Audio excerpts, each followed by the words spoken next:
The name Don Trunk pretty much comes from, my real name is Donovan, and everybody calls me Don for short.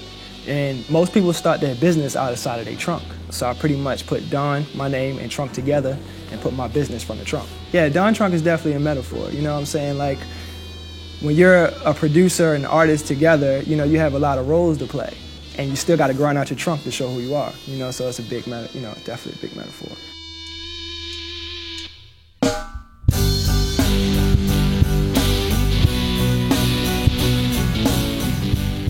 My grandfather pretty much used to play for Miles Davis as a drummer.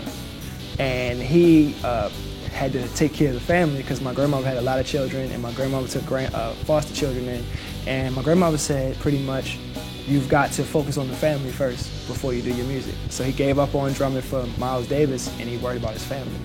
And I felt like this time I would pretty much live my grandfather's dream through my music, because he was definitely a beast. And I never got to meet my grandfather, so I want to live his dream.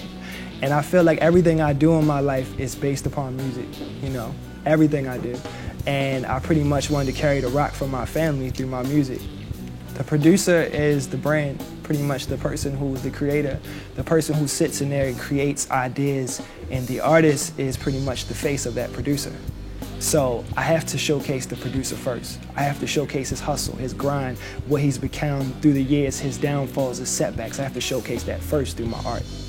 It was very hard to jumpstart from an artist to a producer because the producer was signed to production deals. I got hard drives, and I do mean hard drives, with major artists and tracks. I just felt like I was just making beats for these artists, and I never got a chance to showcase myself as an artist. I would ghostwrite for major artists, I would make hooks for them, I would do so much, and it would be like, hey, just throw it on a hard drive and wait till his career pops off, and maybe the single will make it successful, and the artist never got to showcase himself. Not a beat maker, not a beat maker, not a beat maker, not a beat maker, not a beat maker, not a beat maker, not a beat maker.